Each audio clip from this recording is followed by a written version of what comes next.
जय हिंद दोस्तों। आप सभी का स्वागत है हमारे इस YouTube channel SSC infinity academy में। तो जैसा कि दोस्तों पिछले क्लास में हम लोगों ने अनुवांशिक से संबंधित क्वेश्चन को किए थे। आज हम दोस्तों जो 10th का एनसीईआरटी सॉल्यूशन है उसमें से दोस्तों आज विद्युत धारा के चुंबकीय प्रभाव यानी कि magnetic effects of electric current के बारे में देखेंगे और इनसे संबंधित क्वेश्चन को देखेंगे और सारे कंसेप्ट को दोस्तों क्वेश्चन के माध्यम से रिविजन करेंगे। तो चलिए दोस्तों क्वेश्चन को शुरू करते हैं। जैसा कि दोस्तों हमने पहले भी कह दिया है कि एएलपी सीबीटी 2 के लिए बेसिक बेसिक साइंस एंड और जो इंजीनियरिंग ड्राइंग है दोस्तों उससे संबंधित हम प्रत्येक सैटरडे संडे को एक वीडियो लाएंगे जिसका काम चालू हो चुका है। तो प्रत्येक सैटरडे संडे करके ला करके ज़्यादा उसमें उसके बारे में डिटेल भी हम देखेंगे कि क्या क्या टॉपिक है। उसके बाद सारे कंसेप्ट को भी हम क्लियर करेंगे और प्रीवियस ईयर क्वेश्चन भी करेंगे ताकि जो एएलपी सीबीटी 2 में जो basics and science engineering drawing का जो 35 से 40 नंबर का क्वेश्चन है दोस्तों वहां से हम पूरा का पूरा इसका कवर करेंगे। तो चलिए दोस्तों आज हम लोग क्वेश्चन को शुरू करते हैं। तो पहला क्वेश्चन क्या है दोस्तों कि 1820 में किसने पाया कि विद्युत धारा पास की चुंबकीय सुई को गतिमान करती है और इस प्रकार विद्युत चुम्बकीय की खोज की। तो ये दोस्तों किसने पाया था? तो ये दोस्तों हैंस क्रिश्चियन ऑस्टर्ड थे। कौन थे? हैंस क्रिश्चियन ऑस्टर्ड थे। तो यहाँ पे सी नंबर का क्या होगा? बिल्कुल सही आंसर हो जाएगा ऑस्टर्ड। देखिए दोस्तों अब अगर यहाँ पे हैंस क्रिश्चियन ऑस्टर्ड की बात करें तो इन्होंने क्या किया था दोस्तों? विद्युत धारा का जो प्रभाव होता है, विद्युत धारा का प्रभाव विद्युत धारा का प्रभाव विद्युत धारा का जो विद्युत प्रवाह या तो विद्युत धारा का जो प्रवाह होता है उसके बारे में बताया था, विद्युत धारा के प्रवाह के बारे में बताया। और इसके अलावा दोस्तों इन्होंने जो चुंबकत्व है जिसे मैग्नेटिज्म कहते हैं, चुंबकत्व या तो जो मैग्नेटिज्म कहते हैं उसका भी आविष्कार इन्होंने किया। साथ ही साथ दोस्तों क्रिश्चियन जो ऑस्टर्ड है इसे एल्युमिनियम की खोज के लिए भी निर्माण के लिए भी जाना जाता है। इसे जो एल्यूमिनियम की खोज के लिए भी जाना जाता है या निर्माण के लिए भी जाना जाता है। एल्यूमिनियम के निर्माण के लिए जाना जाता है। एल्यूमिनियम एल्यूमिनियम के निर्माण के लिए भी जाना जाता है या तो खोज के लिए, निर्माण या खोज के लिए भी जाना जाता है, निर्माण या खोज के लिए जाना जाता है। तो ये देखिए दोस्तों अगर इसकी जन्म की बात करें या तो पूरा इसका कार्यकाल क्या से कितना तक रहा था, तो ये 1777 से लेकर के 1851 तक इसके जीवन की जर्नी रहा। 1877 में इसका जन्म हुआ, सॉरी 1777 में इसका जन्म हुआ और 1851 में इसकी दोस्तों मृत्यु हुई थी। तो ये इसके कार्यकाल में उन्होंने 1820 में क्या किया? विद्युत धारा के चुंबकीय प्रभाव या सुई के बारे में पता लगाया था। अगला क्वेश्चन, चुंबकीय क्षेत्र क्या होता है? चुंबकीय क्षेत्र क्या होता है? तो यहाँ पे देखिए दोस्तों राशि के बारे में पूछा गया है। तो चुंबकीय क्षेत्र हम क्या जानते हैं दोस्तों? यहाँ एक क्या होता है? सदिश राशि होता है। क्या होता है? सदिश राशि होता है। और दूसरा क्या होता है? अदिश राशि होता है। अदिश राशि होता है, पहला क्या? सदिश, सदिश और दूसरा अदिश। तो सदिश हम उसको कहते हैं जिसका मैग्नीट्यूड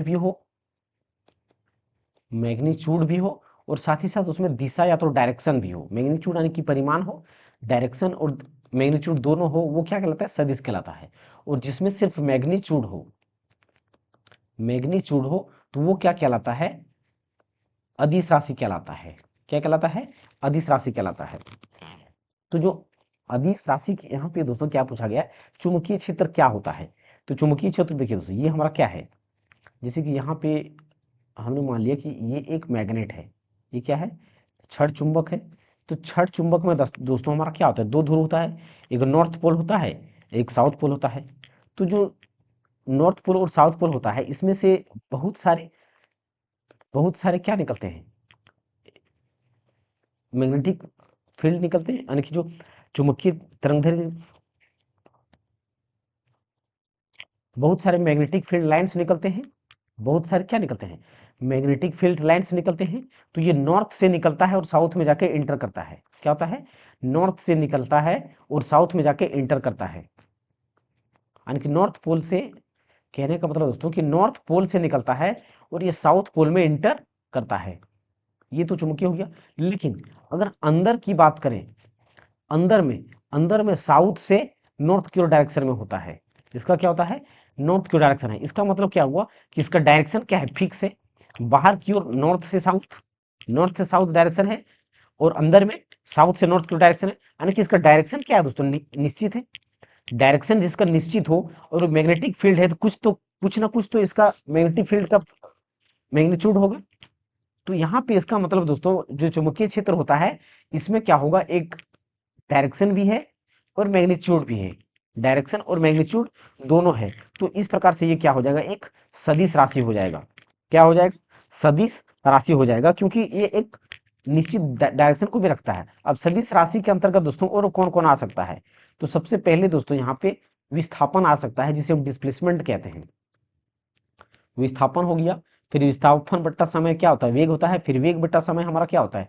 त्वरण होता है, या एक्सेलरेशन होता है, या वेलोसिटी होता है। तो ये हमारा हो गया। साथ ही साथ दोस्तों जो बल, ये हमारा क्या है? सारे के सारे सदिश राशि के अंतर्गत आएगा। और जैसे चुंबकीय क्षेत्र की बात आया, तो ये भी क्या है? एक सदिश राशि है। अदिश राशि की बात करें दोस्तों, तो अदिश राशि के अंतर्गत में जैसे कि द्रव्यमान हो गया, 5 केजी द्रव्यमान, द्रव्यमान, तो ये क्या हो गया? अदिश राशि हो गया। फिर दूरी की बात करें, देखिए दूरी और विस्थापन अलग अलग है दोस्तों। तो दूरी क्या हो गया? अदिश राशि हो गया। फिर गति जो हो गया वो भी क्या हो जाएगा? अदिश राशि। घनत्व या तो डेंसिटी की बात करें, तो ये भी हमारा अदिश राशि हो जाएगा। यानी इस प्रकार से अदिश राशि होता है। चुंबकीय रेखाएं किस दिशा से निकलती है? चुंबकीय रेखाएं किस दिशा से निकलती है? तो अभी हमने क्या बताया दोस्तों, कि जैसे कि हमने बताया कि ये मान लेते हैं कि एक चुंबक है, ये तो मैग्नेट है, तो ये नॉर्थ पोल हो गया और ये साउथ पोल हो गया। तो हमेशा जो चुंबकीय क्षेत्र निकलता है वो निकलता कहाँ से है? नॉर्थ पोल से निकलता है, यानी कि उत्तरी ध्रुव से। ये हमारा नॉर्थ पोल हो गया और ये साउथ पोल हो गया। तो नॉर्थ पोल से निकलता है, निकलता कहाँ से? नॉर्थ पोल पे। और घुसता कहाँ पे है? साउथ पोल पे। घुसता कहाँ पे है? साउथ पोल पे। तो यहाँ पे निकलता है, यानी कि जो मैग्नेटिक फील्ड लाइंस जो होता है कहाँ से निकलता है? उत्तरी ध्रुव से निकलता है। उत्तरी ध्रुव से या तो नॉर्थ पोल से निकलता है, और यहाँ पे दोस्तों साउथ पोल पे घुसता है या तो इंटर करता है। साउथ पोल पे घुसता है या तो इंटर करता है। तो यहाँ पे क्या बोला कि चुंबकीय रेखाएं किस दिशा से निकलती है? तो नॉर्थ डायरेक्शन से निकलती है, यानी कि नॉर्थ पोल से निकलती है, नॉर्थ ध्रुव से, उत्तरी ध्रुव से। तो ए नंबर का यहाँ पे क्या होगा? बिल्कुल से आंसर हो जाएगा। अगर यही पूछा जाता दोस्तों कि अंदर की ओर डायरेक्शन उसका कैसा होता है, तो साउथ से नॉर्थ होता है, यानी कि उत्तरी दक्षिणी ध्रुव से दक्षिणी ध्रुव में अंदर की ओर डायरेक्शन होता है। यानी कि ये दोस्तों एक सर्किल कंप्लीट करता है, यहाँ से निकलता है, फिर यहाँ से इंटर करता है, फिर इधर ये एक सर्किल या तो इलिप्स के रूप में ये कंप्लीट करता है। चुंबकीय क्षेत्र रेखाओं के बारे में निम्नलिखित में से कौन सा कथन सही नहीं है? कौन सा कथन सही नहीं है? अब देखिए दोस्तों, यहाँ पे हम चुंबकीय क्षेत्र के बारे में कौन सा कथन है उसको देखते हैं। वे एक बिंदु से प्रसर्जित हो जाते हैं। क्या वो एक ही बिंदु से निकलते हैं? प्रसर्जित मतलब दोस्तों क्या वो एक ही बिंदु पर सिमट जाते हैं? क्या वो एक ही बिंदु पर सिमट जाते हैं क्या? बिल्कुल नहीं। जैसे कि मैग्नेटिक फील्ड लाइंस है, क्या वो एक ही बिंदु पर कहीं पे सिमट जाता है क्या, या तो कहीं पे मिल जाता है क्या? नहीं मिलता है, कहीं पे नहीं मिलता है। वे एक दूसरे को नहीं काटती है, बिल्कुल नहीं काटती है। उसकी मैग्नेटिक फील्ड लाइंस कभी एक दूसरे को नहीं काटेगी, कभी भी क्या होगा?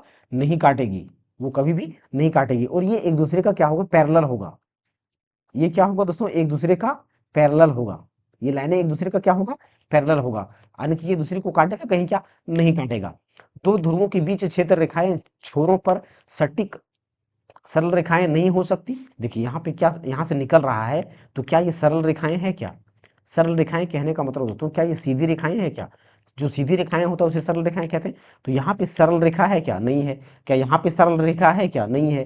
तो ये क्या है? दो ध्रुवों के बीच क्षेत्र रेखाएं छोरों पर सरल रेखाएं नहीं हो सकती है। तो ये भी कथन सही है, नहीं हो सकती है। अभी पे हम लोगों ने देखा यहाँ पे, एक बार चुंबक के भीतर निरंतर क्षेत्र रेखाएं होती है, तो बिल्कुल निरंतर होती है, यानी कि सीधी रेखाएं होती है। यहाँ पे कहीं पे मूव नहीं करता है अंदर में, चुंबक के अंदर में। तो ये भी कथन क्या है?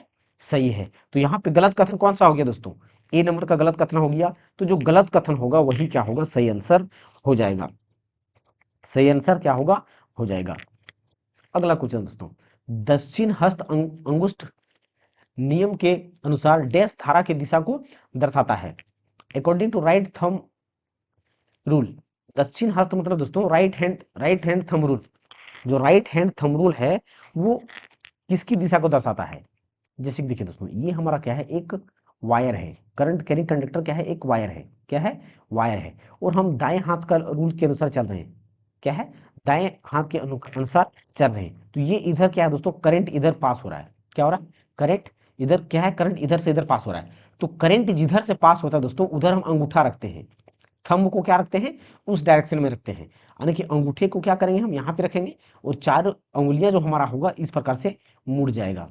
जो चारों अंगुलियां होगी वो उस प्रकार से मुड़ेगा। ये हमारा क्या हो गया? अंगूठा हो गया। यानी कि अंगूठा जिस दिशा में है, अंगूठा हमारा जिस दिशा में होगा उसी दिशा में क्या होगा? करंट होगा। उसी दिशा में क्या होगा? करंट होगा। तो अंगूठा का दिशा क्या दर्शा रहा है? यहाँ पे अगर ऊपर जा रहा है तो अंगूठा का डायरेक्शन ऊपर की ओर होगा। और करंट और जो मैग्नेटिक फील्ड का डायरेक्शन होगा ये इस प्रकार से होगा। मैग्नेटिक फील्ड की डायरेक्शन, ये इसके चारों ओर मैग्नेटिक फील्ड की डायरेक्शन को दर्शाएगा। यानी कि ये उंगलियां चारों तरफ मूव करेगा तो ये मैग्नेटिक फील्ड की डायरेक्शन को दर्शाएगा। तो अंगूठा हमारा किसका दिशा का दर्शा रहा है? अंगूठा हमारी धारा की दिशा को दर्शा रहा है, ये राइट हैंड थंब रूल के अनुसार। तो यहाँ पे अंगुष्ठ जो है वो क्या दर्शाएगा? धारा की दिशा को दर्शाएगा। अंगूठा क्या है? धारा की दिशा को दर्शाएगा। और बाकी चार जो अंगुलियां मुड़ जाती है वो किसको दर्शाएगा? वो मैग्नेटिक फील्ड को दर्शाएगा। यानी कि यानी कि जो इलेक्ट्रिक फील्ड जनरेट होगा उसे दर्शाएगा। तार के बाहर किसी बिंदु पर धारावाही सीधे तार द्वारा उत्पन्न चुंबकीय क्षेत्र किस पर निर्भर करता है? किस पर निर्भर करता है? किस पर निर्भर करता है? तो विद्युत कर्मानुपाती होगा यहाँ पे दोस्तों, विद्युत कर्मानुपाती पर। जैसे कि देखिए दोस्तों, हम क्या जानते हैं कि जो मैग्नेटिक फील्ड, जैसे कि देखिए दोस्तों यहाँ पे हम एक तार लेते हैं। जैसे कि एक तार है, ये क्या है? एक तार है। तो अगर ये तार है तो इसमें करंट क्या हो रहा है? जैसे कि ये तार है, ये करंट इसका ऊपर इस डायरेक्शन में जा रहा है। करंट क्या है? ऊपर की डायरेक्शन है। तो इसका मैग्नेटिक फील्ड जो होगा यहाँ पे इस प्रकार से होगा। क्या होगा? मैग्नेटिक फील्ड यहाँ पे होगा। अगर हम दोस्तों एक यहाँ पे एक बिंदु ले लिया हमने और एक बिंदु यहाँ पे लिया, तो सबसे ज्यादा जो चुंबक इसमें चुंबकीय क्षेत्र होगा, यहाँ पे ये बिंदु मान लिया ए हमने और ये बिंदु मान लिया बी। तो यहाँ पे ये तार के क्या है? नजदीक है। तो इसके नजदीक जो है तो इसमें ज्यादा इलेक्ट्रिक फील्ड या मैग्नेटिक फील्ड होगा या बी में? तो हमेशा क्या होगा दोस्तों? ए में क्या होगा? मैग्नेटिक फील्ड बी से अधिक होगा, क्योंकि ये नजदीक है। तो जो जितना नजदीक होता है उसमें इलेक्ट्रिक फील्ड या मैग्नेटिक फील्ड क्या होता है? अधिक होता है। तो मैग्नेटिक फील्ड का दोस्तों एक फॉर्मूला होता है कि B equal to mu naught I upon upon क्या होता है? 2 पाई आर। 2 पाई आर क्यों? 2 पाई आर क्यों दोस्तों? क्योंकि जो मैग्नेटिक फील्ड जनरेट होगा वो सर्कुलर पाथ में होगा। जैसे कि सर्कुलर कहने का मतलब क्या है? ये हमेशा सर्कुलर होगा ना। सर्कुलर होगा, वायर के चारों ओर होगा तो सर्कुलर होगा मैग्नेटिक फील्ड चारों तरफ में। तो यहाँ पे देखिए दोस्तों, अब यहाँ पे कह सकते हैं कि जो बी का, यानी कि इसके बीच में, यानी कि जो करंट का क्या होगा? डायरेक्टली प्रोपोर्शनल होगा। अगर करंट जितना अधिक होगा उसमें मैग्नेटिक फील्ड भी क्या होगा? उतना अधिक होगा। करंट जितना अधिक होगा उसमें मैग्नेटिक फील्ड भी क्या होगा? उतना अधिक होगा। और दूरी दूरी जितना नजदीक होगा उसमें उतना अधिक मैग्नेटिक फील्ड होगा। तो यहाँ पे अगर यार क्या दर्शा रहा है? रेडियस को दर्शा रहा है। जैसे कि अगर ये रेडियस, ये सर्कल है तो यहाँ का रेडियस ये हो गया और इसका रेडियस ये हो गया। तो रेडियस जिसका जितना बड़ा होगा उसका मैग्नेटिक फील्ड उतना क्या होगा? छोटा होगा। मैग्नेटिक फील्ड क्या होगा? छोटा होगा। यानी कि दूरी बढ़ेगा, मैग्नेटिक फील्ड घट जाएगा। करंट बढ़ेगा, मैग्नेटिक फील्ड बढ़ जाएगा। तो यहाँ पे डायरेक्ट समानुपाती दर्शा रहा है ये। यानी कि यहाँ पे क्या दर्शा रहा है ये? यहाँ पे जो करंट है, या तो दोस्तों यहाँ पे लाइन लिख देता हूं मैं। इसका मतलब यही है दोस्तों कि जो मैग्नेटिक फील्ड है वो डायरेक्टली प्रोपोर्शनल क्या है? करंट का है। और मैग्नेटिक फील्ड जो है इनवर्सली प्रोपोर्शनल क्या है? इनवर्सली प्रोपोर्शनल क्या है? रेडियस का है। रेडियस यानी कि डिस्टेंस का है, दूरी का है। रेडियस यानी कि डिस्टेंस यानी कि दूरी का है। क्या? दूरी का है। तो यहाँ पे देखिए, अब देखिए दोस्तों, अब यहाँ पे क्या बोला गया है कि तार के बाहर किसी बिंदु पर धारावाही सीधे तार द्वारा उत्पन्न चुंबकीय क्षेत्र किस पर निर्भर करेगा? तो किस पर निर्भर करेगा? दूरी पर निर्भर करेगा, करंट पर निर्भर करेगा, दूरी पर निर्भर करेगा। तो यहाँ पे क्या होगा, बिंदु से इसकी दूरी की व्युत्क्रमानुपाती। तो व्युत्क्रमानुपाती होता है दोस्तों, यहाँ पे देखिए व्युत्क्रमानुपाती है। ये क्या हमारा दर्शा रहा है, यानी कि मैग्नेटिक फील्ड जो है व्युत्क्रमानुपाती को दर्शा रहा है। तो यहाँ पे ये लाइन बी यानी कि magnetic field inversely proportional to R radius को दर्शा रहा है। ये समानुपाती नहीं है, समानुपाती नहीं है। कम दूरी पर व्युत्क्रमानु रूप से और अधिक दूरी से समानुपाती होती है। ये मतलब दोस्तों ये कोई मतलब नहीं है सबसे। तो डायरेक्ट जो फॉर्मूला हमारा कौन फिट बैठेगा, ये वाला फॉर्मूला यहाँ पे मैग्नेटिक फील्ड का बैठ जाएगा। आई हमारा क्या है, करंट है। आर हमारा क्या है, रेडियस है। पाई तो जानते हैं दोस्तों 22/7 या तो 3.14 ले सकते हैं। और म्यू नॉट क्या है, कांस्टेंट है ये। और बी क्या है, मैग्नेटिक फील्ड लाइंस को दर्शाएगा। तो यहाँ पे ए नंबर का ही क्या होगा, बिल्कुल से आंसर हो जाएगा। या तो क्वेश्चन यहाँ पे पूछता है दोस्तों कि करंट बढ़ने से मैग्नेटिक फील्ड क्या होगा, तो बढ़ेगा। नेक्स्ट क्वेश्चन, एक लंबी धारावाही परिनालिका के अंदर चुंबकीय क्षेत्र रेखाएं के रूप में होती है, के रूप में होती है। देखिए दोस्तों, अब यहाँ पे देखिए दोस्तों, अब यहाँ पे क्या बोला, परिनालिका यानी जिसको क्या कहते हैं हम इंग्लिश में सोलेनोइड कहते हैं। परिनालिका क्या होता है दोस्तों, जैसे देखिए ये क्या है, एक वायर है। एक क्या है दोस्तों, ये इस प्रकार से कोई वायर है। क्या है, ये वायर है। और इसमें दोस्तों यहाँ पे इसको क्या किया गया है, एक सेल या तो बैटरी से या तो करंट से कनेक्ट कर दिया गया है। बैटरी से क्या कर दिया गया है, कनेक्ट कर दिया गया है। तो यहाँ से दोस्तों क्या होगा, करंट फ्लो होगा। इसमें से क्या होगा, करंट फ्लो होगा। तो जब करंट फ्लो होगा तो इसमें दोस्तों क्या होगा, इलेक्ट्रिक फील्ड और मैग्नेटिक फील्ड जनरेट होगा। क्या होगा, इलेक्ट्रिक फील्ड और मैग्नेटिक फील्ड जनरेट होगा। तो जब इसमें इलेक्ट्रिक फील्ड या मैग्नेटिक फील्ड जो जनरेट होगा, वो एक मैग्नेट के जैसा बिहेव करेगा। वो क्या हो करेगा, एक मैग्नेट यानी कि चुंबक के जैसा बिहेव करेगा। वो क्या करेगा, एक मैग्नेट या तो चुंबक के जैसा बिहेव करेगा। तो वो क्या कहलाएगा, सोलेनोइड कहलाता है या तो परिनालिका कहलाता है। इसमें किसी भी प्रकार का चुंबक लगाया नहीं गया है, लेकिन जब करंट पास किया गया है इस वायर के थ्रू से, तो ये एक चुंबक की तरह बिहेव कर रहा है, यानी कि आकर्षित कर रहा है धात्विक पदार्थ को। तो ये क्या होगा, यहाँ पे ये एक सोलेनोइड कहलाएगा। क्या कहलाएगा, सोलेनोइड कहलाएगा। तो ये देखिए दोस्तों, यहाँ पे जो लाइनें पास हुआ है, ये सारा का सारा मैग्नेटिक फील्ड लाइन्स क्या है, पैरेलल है, समांतर है। क्या है, समांतर है। कोई भी यहाँ पे टेढ़ी टेढ़ी लाइन नहीं है। और इसमें जो मैग्नेटिक फील्ड जो होगा दोस्तों, सब जगह क्या होगा, एक समान होगा। जैसे कि अगर हम एक मैग्नेट की बात करते हैं, तो यहाँ पे जो मैग्नेटिक फील्ड का पावर होता है, ध्रुवों पर अधिक होता है। मैग्नेटिक फील्ड का पावर जो होता है ध्रुव पर क्या होता है, अधिक होता है चुंबक का पावर। लेकिन सोलेनोइड में क्या होता है, हर जगह, चाहे यहाँ पे ले लो चाहे यहाँ पे कहीं पे भी ले लो, हर जगह क्या होता है, ये हर जगह एक समान बिहेव करता है। मैग्नेट के जैसा एक समान बिहेव करता है। और ये एक दूसरे का क्या होता है, समांतर यानी कि पैरेलल होता है। क्या होता है, पैरेलल या तो समांतर लाइन होता है। तो यहाँ पे पैरेलल यानी कि समांतर सीधी रेखाएं, बिल्कुल सही आंसर हो जाएगा। अगर यहाँ पे दोस्तों इसमें बात करें, चुंबक की बात करें, तो यहाँ पे ये क्या होता है, दीर्घवृत्ताकार होता है, दीर्घवृत्त होता है। ये पूर्ण रूप से ये क्या होता है, ये पैराबोला या तो दीर्घ रूप में होता है। परिनालिका के भीतर उत्पन्न प्रबल चुंबकीय क्षेत्र का उपयोग नरम लोहे और चुंबकीय पदार्थ के टुकड़ों को चुंबकित करने के लिए किया जा सकता है, जब उन्हें कुंडली के अंदर रखा जाता है। इस प्रकार बने चुंबक को डैश कहते हैं। देखिए दोस्तों, हमने क्या कहा कि सोलेनोइड के बारे में अभी पिछला क्वेश्चन में देखा हमने कि सोलेनोइड में जब करंट पास होगा, तो वो एक मैग्नेट की तरह बिहेव करेगा। क्या करेगा, मैग्नेट की तरह बिहेव करेगा। तो उसे हम क्या कहेंगे, विद्युत चुंबक बोलेंगे। क्यों बोलेंगे, क्योंकि वो करंट के थ्रू से जनरेट हो रहा है, क्योंकि हम उसमें इलेक्ट्रिसिटी पास करते हैं तब जाके करंट जनरेट हो रहा है। तो वो हमारा क्या कहलाएगा, विद्युत चुंबक कहलाएगा। क्या कहलाएगा, विद्युत चुंबक कहलाएगा। किसी लंबी धारावाही परिनालिका के भीतर चुंबकीय क्षेत्र परिनालिका के सिरों के, देखिए दोस्तों अभी हमने क्या बताया कि जो जो सोलेनोइड होता है, अभी हमने क्या बताया दोस्तों कि जो, जैसे कि ये हमने बताया कि जो सोलेनोइड होता है, इसमें हर जगह मैग्नेटिक फील्ड लाइन का पैरेलल होता है, पहली बात बताया।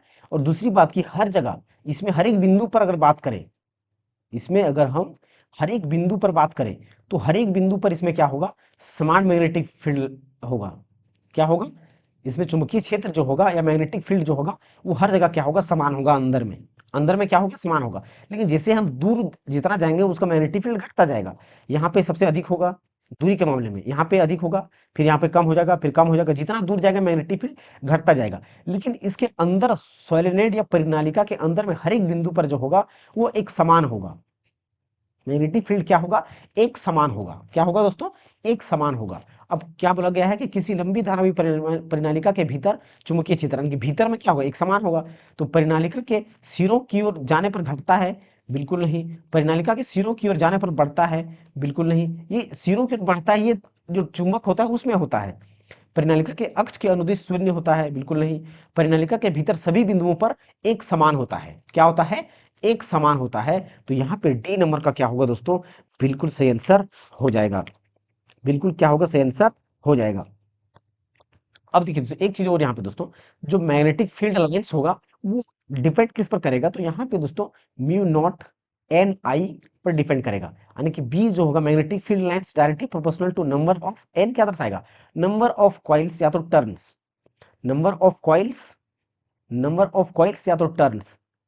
टर्न्स या कॉइल्स का मतलब क्या है दोस्तों, कि स्प्रिंग यहाँ पे कितने बार घुमाया गया है या वायर को कितना टर्न्स में रखा गया है। जितना अधिक कॉइल होगा उसमें मैग्नेटिक फील्ड उतना अधिक होगा, और जिसमें करंट जितना अधिक होगा उसमें मैग्नेटिक फील्ड या इलेक्ट्रिक फील्ड क्या होगा, उतना ही अधिक होगा। तो ये फॉर्मूला को यहाँ पे सोलेनोइड के लिए याद रख सकते हैं कि अगर नंबर ऑफ टर्न्स या कॉइल्स को बढ़ाते हैं तो उसमें मैग्नेटिक फील्ड बढ़ेगा, और करंट को बढ़ाएंगे तो भी मैग्नेटिक फील्ड सोलेनोइड में या प्रणालिका में बढ़ेगा। किसी चुंबकीय क्षेत्र की उपस्थिति में एक धारावाही चालक पर कार्यरत बल की दिशा निर्भर करती है। बल की दिशा निर्भर करती है, तो किस पर निर्भर करती है दोस्तों, तो ये दोनों की दिशा पर निर्भर करती है।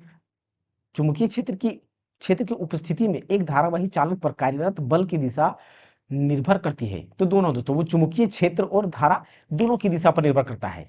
दोनों पर निर्भर करता है, क्योंकि अगर धारा की दिशा होगा तभी उसमें चुंबकीय क्षेत्र होगा, और मैग्नेटिक फील्ड यानी कि दोनों दोस्तों, मैग्नेटिक फील्ड और धारा दोनों पर क्या करेगा, वो निर्भर करेगा। फ्लेमिंग के दक्षिण हस्त नियम के अनुसार अधिक तर्जनी चुंबकीय क्षेत्र की दिशा को इंगित करती है और अंगूठा चालक की गति की दिशा को दर्शाती है, तो तानित मध्यमा किस दिशा को पूर्व अनुमान करेगी। तो देखिए दोस्तों, दो रूल हम जानते हैं। क्या है, एक फ्लेमिंग का लेफ्ट हैंड रूल है। फ्लेमिंग का क्या है, फ्लेमिंग का लेफ्ट हैंड रूल है, पहला रूल। और दूसरा क्या होता है, फ्लेमिंग का राइट हैंड रूल। फ्लेमिंग का क्या आता है, राइट हैंड रूल। तो इसमें दोस्तों जो होता है मेनली क्या होता है, फ्लेमिंग का लेफ्ट हैंड रूल में क्या होता है, F B I, F B I.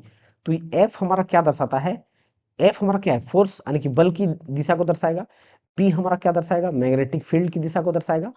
Magnetic magnetic field की दिशा को दर्शाएगा। और आई से हमारा क्या दर्शाता है, करंट को दर्शाता है। क्या दर्शाता है, करंट को। तो ये हमारा क्या दर्शाता है दोस्तों, थंब के अंगूठे को दर्शाता है। और ये हमारा क्या दर्शाता है, तर्जनी को दर्शाता है, तर्जनी को। और ये हमारा मध्यमा जो उंगली है उसको दर्शाता है, मध्यमा को दर्शाता है। तो ये लेफ्ट हैंड रूल हो गया, एफ बी आई। जैसे कि देखिए दोस्तों, अगर हम यानी कि दोस्तों ये लेफ्ट हैंड रूल क्या दर्शाएगा, थंब हमारा अगर अंगूठा है तो वो फोर्स को दर्शाएगा, और तर्जनी को क्या होगा, जैसे कि देखिए अगर हम इस प्रकार से लिख दें, ये इस प्रकार से अगर हम उंगली को करते हैं तो इस प्रकार से, तो ऊपर हमारा क्या दर्शाएगा, ये फिंगर का अंगूठा हो गया मान लेते हैं। तो अंगूठा हमारा क्या दर्शाएगा, फोर्स को दर्शाएगा। और जो तर्जनी होगा वो मैग्नेटिक फील्ड को दर्शाएगा। और ये हमारा क्या दर्शाएगा, करंट को दर्शाएगा। ये लेफ्ट हैंड रूल हो गया। तो ये फ्लेमिंग का क्या हो गया, लेफ्ट हैंड रूल है दोस्तों। इसमें दोनों, अब राइट हैंड रूल में भी देखेंगे तो दोनों में ही इसमें भी क्या होता है, सेम होता है। जैसे इसमें एफ होता है और इसमें भी बी होता है। लेकिन एफ को यहाँ पे क्या बोल दिया जाता है, एफ यानी कि यहाँ पे दोस्तों थंब जो होता है ना, एफ यहाँ पे थंब, बल्कि यहीं पे डिफरेंस होता है। थंब को यहाँ पे क्या बोल दिया जाता है कि चालक की गति, या तो चालक की गति, यहाँ पे सिर्फ क्या बोला जाता है, चालक की गति, चालक की गति, या तो करंट कैरिंग कंडक्टर, करंट, या तो speed of current, speed of current या कंडक्टर। स्पीड ऑफ कंडक्टर या तो करंट कह सकते हो दोस्तों, स्पीड ऑफ करंट या तो कंडक्टर। और यहाँ पे बी, बी हमारा क्या दर्शाएगा, सेम चीज, बी हमारा इसमें भी क्या दर्शाएगा, मैग्नेटिक फील्ड की डायरेक्शन को ही दर्शाएगा, बी मैग्नेटिक फील्ड की डायरेक्शन को ही दर्शाएगा। और आई जो करंट होगा, आई हमारा क्या होगा, करंट होगा, तो ये भी करंट को दर्शाएगा, करंट को दर्शाएगा। तो सेम चीज दोस्तों, ये हमारा क्या था, अंगूठा था, ये क्या था हमारा अंगूठा, एल से अंगूठा, अंगूठा को दर्शा रहा है। और बी हमारा क्या है, ये तर्जनी है, जिसे हम क्या कहते हैं, तर्जनी कहते हैं, तर्जनी उंगली यानी कि जो फोर फिंगर होता है, और ये मिडिल फिंगर करंट को दर्शाता है, मिडिल फिंगर यानी कि मध्यमा उंगली जो है किसको दर्शाएगा, करंट को दर्शाएगा। तो यहाँ पे पूछा क्या गया है,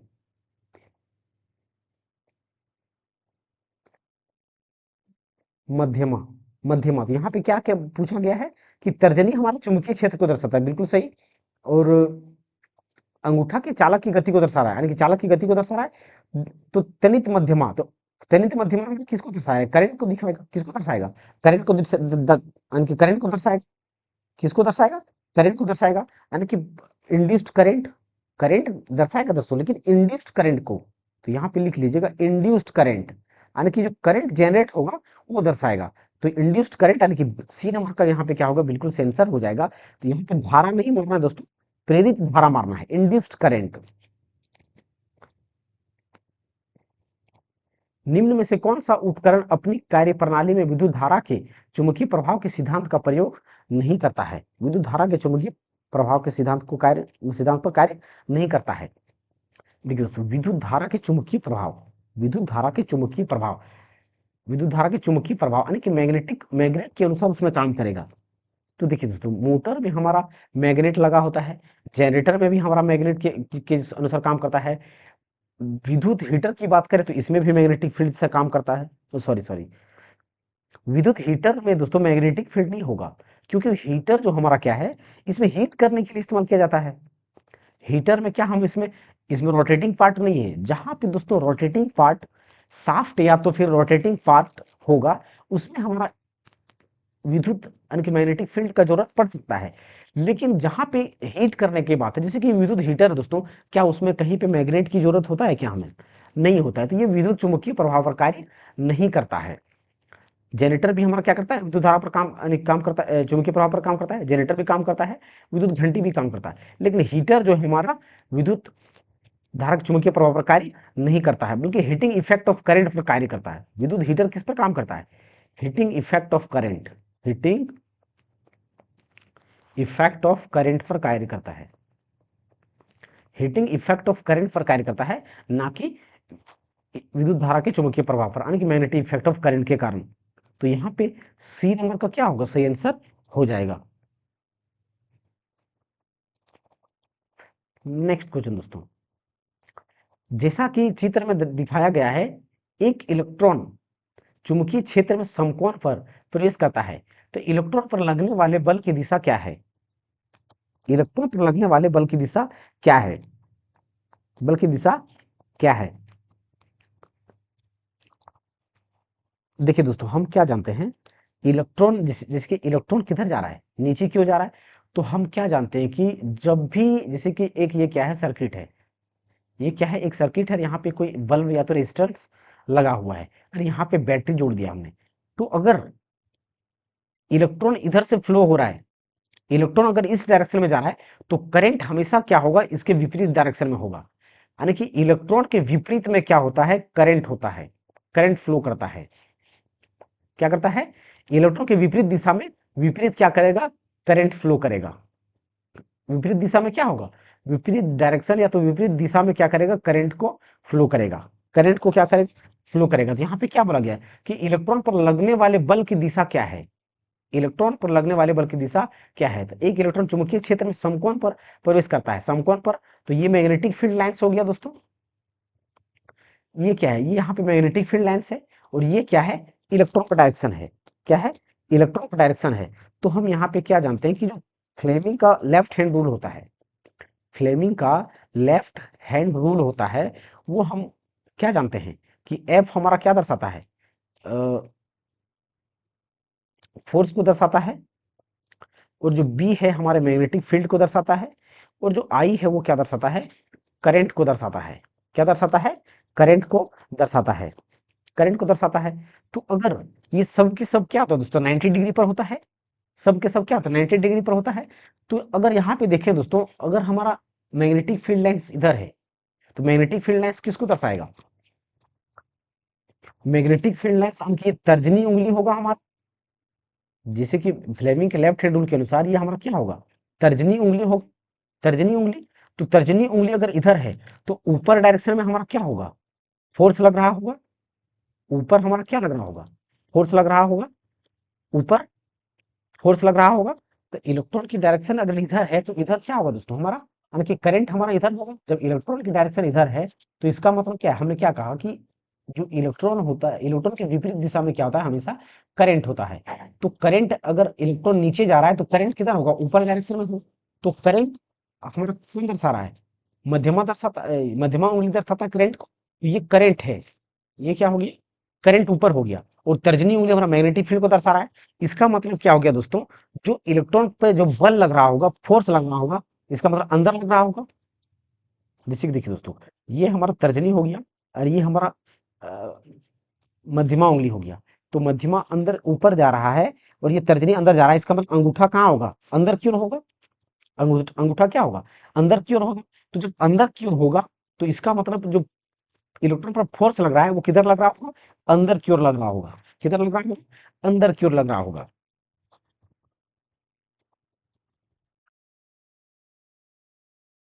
पश्चिम की ओर प्रक्षेपित एक धनायन आवेशित कण एक चुंबकीय क्षेत्र द्वारा उत्तर की ओर झुका हुआ है। तो चुंबकीय क्षेत्र की दिशा क्या है, चुंबकीय क्षेत्र की दिशा क्या है, ये भी दोस्तों अच्छा क्वेश्चन है। जैसे कि देखिए, जैसे कि हमारा ये क्या हो गया, ये हमारा अगर नक्शे में देखें, तो ये हमारा क्या था, पूरब होता है। ये पश्चिम यानी कि east west, north south, north south. अब यहाँ पे क्या बोला गया कि पश्चिम की ओर प्रक्षेपित एक धनायन आवेशित है। धनायन कहने का मतलब क्या है दोस्तों, प्रोटॉन का डायरेक्शन जो है, प्रोटॉन का, वो इस डायरेक्शन में है, यानी कि पश्चिम की ओर है। प्रोटॉन का डायरेक्शन क्या है, इस डायरेक्शन में है। तो प्रोटॉन का डायरेक्शन इस तरफ है, यानी कि करंट का डायरेक्शन हमारा क्या है, इस डायरेक्शन में है। करंट का डायरेक्शन क्या है, इस डायरेक्शन में है। तो करंट का अगर डायरेक्शन ये है हमारा फ्लेमिंग के, तो लेफ्ट हैंड के अनुसार दोस्तों, अगर करंट हमारा ये हो गया, तो करंट कौन दर्शा रहा है, मध्यमा उंगली दर्शाता है। क्या दर्शाता है, मध्यमा। तो अंदर की ओर, यानी कि अंदर की ओर जो हमारा दर्शाएगा, वो क्या दर्शाएगा, फोर्स को दर्शाएगा। अंदर की ओर क्या दर्शाएगा, फोर्स को दर्शाएगा। अंदर क्या दर्शाएगा, अंदर की ओर जो डायरेक्शन होगा दोस्तों, वो किसको दर्शाएगा, फोर्स को दर्शाएगा।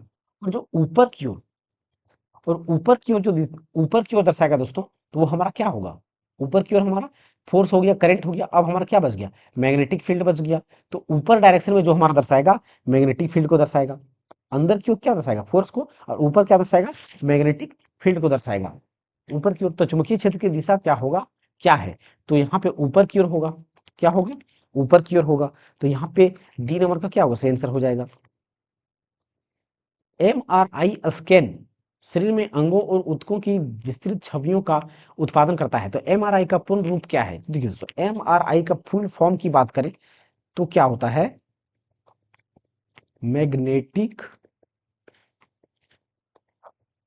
Resonance imaging, resonance imaging. तो मैग्नेटिक रेजोनेंस इमेजिंग होता है। तो मैग्नेटिक रिट्राइव्ड इमेजिंग बिल्कुल नहीं, मैग्नेटिक रेजोनेंस इमेजिंग। तो magnetic resonance imaging B number का सही आंसर हो जाएगा। बिजली के उपकरणों जैसे विद्युत इस्त्री, जल तापक या कक्ष तापक की योजक तार में तीन अलग अलग वर्ण, लाल, हरे और काले वर्ण की विद्युत रोधी तार होती है। तो निम्नलिखित में से कौन सा सही वर्ण कोड है, कौन सा सही वर्ण कोड है। इसका मतलब देखिए दोस्तों, यहाँ पे हम बात करेंगे, देखिए दोस्तों, जनरली तीन प्रकार की तार का इस्तेमाल किया जाता है। एक लाल तार का होता है, क्या होता है, रेड होता है। और एक क्या होता है, ग्रीन होता है। और एक क्या होता है दोस्तों, जनरली ब्लैक होता है। तीन कलर का होता है, एक रेड कलर का होता है, एक ब्लैक कलर का होता है, एक ग्रीन कलर का होता है। तो इसमें से दोस्तों हर एक तार का अपना अपना काम है। तो जो रेड वायर होता है, वो लाइव वायर होता है हमारा, लाइव वायर, लाइव वायर क्या होता है दोस्तों, लाइव वायर कहने का मतलब है कि गतिशील तार होता है, जिसमें करंट हमारा हाई वोल्टेज आता है। गतिशील वायर होता है, गतिशील तार, या तो जिसमें करंट फ्लो करता है। और ग्रीन कलर का जो होता है दोस्तों, जनरली किसका इस्तेमाल कहाँ पे किया जाता है? अर्थिंग के लिए किया जाता है। जनरली ग्रीन कलर का वायर जो होता है अर्थिंग में, यानी कि जो भू अर्थिंग लगाते हैं उसका इस्तेमाल करने के लिए किया जाता है। और जो ब्लैक कलर का होता है ये न्यूट्रल वायर में इसका इस्तेमाल करते हैं, यानी कि न्यूट्रल के रूप में। ये क्या होता है? न्यूट्रल तार होता है। ये अर्थिंग तार होता है, ग्रीन कलर का होता है अर्थिंग तार, ब्लैक जो होता है न्यूट्रल तार के रूप में, और रेड कलर का जो होता है वो गतिशील तार के रूप में होता है, यानी कि लाइव वायर के रूप में इस्तेमाल होता है। अब दोस्तों ऑप्शन को देखिए, लाल गतिशील बिल्कुल सही, हरी उदासीन, तो हरी दोस्तों उदासीन के लिए नहीं, अर्थिंग के लिए करते हैं। लाल उदासीन तार, हरी भूत संपर्तन, और काली देखिए उदासीन, लाल का क्या हम उदासीन नहीं करते? बिल्कुल नहीं। लाल गतिशील तार, हरी भूत संपर्तन इनके अर्थिंग के लिए, और काली तार जो है उदासीन के लिए, यानी कि यहाँ पे सी नंबर का क्या होगा? बिल्कुल सही आंसर हो जाएगा। जब उपकरण के धातु पिंड भू संपर्क अर्थ में रखा जाता है तो यह उपकरण किससे संरक्षण करता है? किससे संरक्षण होता है? तो देखिए दोस्तों, संरक्षण कहने का मतलब क्या दोस्तों, जैसे कि देखिए करंट, आप लोगों ने देखा होगा दोस्तों, जैसे कि कोई पेट्रोल डीजल का गाड़ी होता है ना, पेट्रोल डीजल का जो गाड़ी होता है उसमें क्या होता है, उसमें क्या होता है दोस्तों, एक जंजीर नीचे लटका देता है। जंजीर को क्या करता है?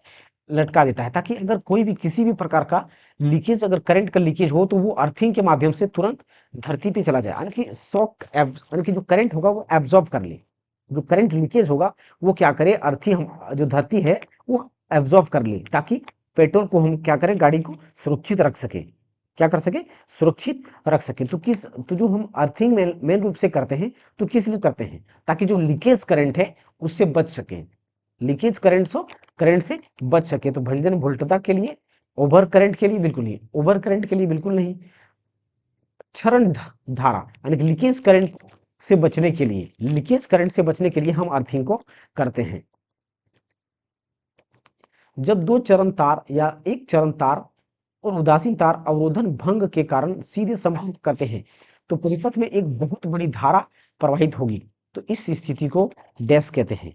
इस स्थिति को क्या कहते हैं? डैश कहते हैं, यानी कि लघु परिपथ कहते हैं, यानी कि शॉर्ट सर्किट कहते हैं। क्या कहते हैं दोस्तों? शॉर्ट सर्किट कहते हैं। जैसे कि देखिए दोस्तों, जैसे कि देखिए दोस्तों, ये हमारा क्या है, हमने कहा क्या बताया कि तार तीन प्रकार का होता है। पहला,